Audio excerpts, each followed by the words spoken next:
Babe, I Love You, matutuwa kayo kasi kahit kami, natutuwa kami sa mga pinaggagawa namin sa pelikulang. The song, diba na, Babe, I Love You, something. Babe, I love you. Pero alam niyo, Wala tayo. mga kaibigan, every time I see Sam and sabi ko, nasan bang hustisya? Ang ganda nila.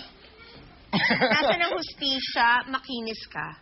I thank you. Oh, di ba? Maraming Yun yun. salamat. Okay.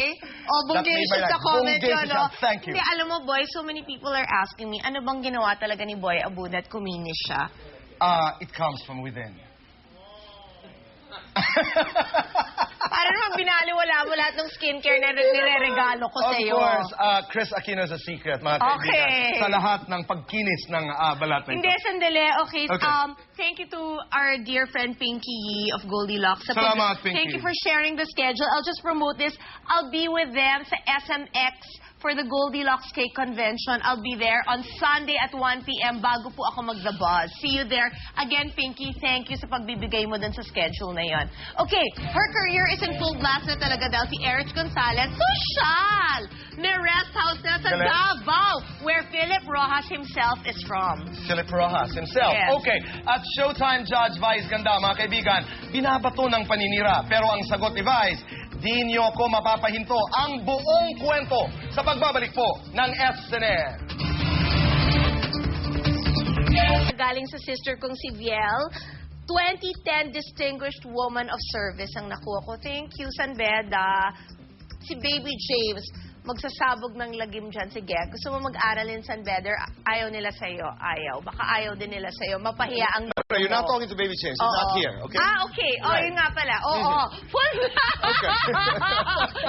Bawal pinupuyat si Baby James. Ikaw, No, he's not here. He's not here. Sa TV lang yan. You're talking to the photo. Ewan ko ano the image of Baby nangyayari James. sa akin. Pasensya na po kayo dahil 7 a.m. po. Kakarating ko lang po Ako galing dapat sa ang puyat. Baguio. Baby James is not here, mga kaibigan. Nais ko lang may Si klaro Boy yan. naman sa nanggaling. Cebu. Ewan Mula ko. kagabi, wala pa tayong Hindi uso tulog. Hindi talaga. Ah, hindi, Okay, but- full blast na talaga Alright. success ng kapamilya homegrown star nating si Erich Gonzalez. Matapos mag-hit ang 14 at ngayon naman ang tanging yaman dahil sa sunod-sunod niyang projects. Woohoo! Si Erich! May rest house na sa Wow. Davao. Erich, bongacious ka now na. Having a blast due to her success, Erich Gonzalez nakapagpatayo na ng sarili niyang rest house. Mula sa pagiging produkto ng isang talent search to being one of Primetime's lead stars, malayo na nga ang narating ngayon ni Erich Gonzalez. Sa taping ng kanyang top-rating teleserye na Tanging Yaman, masayang ikinuwento ni Erich ang isa sa mga rewards ng kanyang pagsisikap, ang ipinundar niyang rest house sa Davao para sa kanyang pamilya. Pinagawa namin. Kasi dun sa Sama, sobrang tahimik. Masaya, parang probinsya talaga na parang sarap lang dun mag-relax daw. Sa bagong rest house na ito ni Erich, may special someone kaya na gusto niyang imbitahin para makapagbakasyon doon? Una muna pa sa kayo sa kotse ng bagong bilhin sa rest house yung dati. Hindi ko alam kung sinong gusto sumama. Lahat naman, pwede ko naman i-invite. Oo. Sila, si Ian, si Andrew, Okay lang, lahat naman sila friends ko. Naku kami, gusto ko pumunta sa rest house na yan. Ako din. I'm proud of this girl. No, I I'm proud love of Erich. Davao, boy, kasi yung hangin I love talaga Davao. eh. Napaka-fresh talaga at lahat ng vegetables, the best. Alam mo yung favorite ko, yung green na gano'n na Japanese, na yung kinakrak mo tapos parang may snow peas sa loob. May edamame ba? I have no idea. Yun ata. Edam. Edamame. Yung mga ano, na sa Eden in Japan, kay Tito Chito, okay. sa Eden ng Davao, they grow it better tasting pa than the one that comes from Japan, I swear. Okay, what kind of things that? Like the soybean, basta I swear, ang sarap. Si Trust Eda ang me. kilala kong taga Davao. Yun na. Okay. Erich, kami proud para sa iyo. Pero ito mga kaibigan, hindi happy na intriga. Ang pinakakwelang judge sa top rating Showtime na si Vice Ganda, sinisiraan daw sa iba't ibang mga pahayagan. Pero si Vice, full blast din ang banat ng sagot. Now na! Having a blast of emotions, Vice Ganda matapang na sinagot ang mga paninirang iniuugnay sa kanya. Sunod-sunod ng araw ang mga paninirang lumabas kamakailan laban kay Showtime resident judge Vice Ganda. Kaya ang komedyante hindi na napigilang mag-react laban sa kanyang mga detractors. Sabihin nyo ng lahat ng sasabihin nyo sa akin sa dyaryo, hindi nyo ako mapapahinto. Feeling ko naman, dinadown nila ako, hindi dahil gusto nila akong madown eh. Feeling ko kaya nila ako dinadown, ang gusto talaga nilang i-down yung Showtime.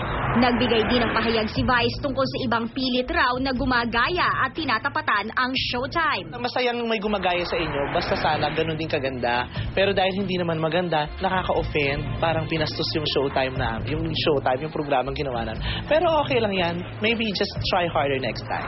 Kasabay nito, sinagot rin ni Vice ang isa pang issue na nagsasabing naiinggit daw ang komedyante at kaibigan niya si Chocolate dahil sa tagumpay na tinatamasa niya ngayon. If ayokong sabihin na inggit siya sa akin, alam ko masaya siya para sa akin kasi yung mga tinatamasa ko naman ngayon, inaranasan niya na rin.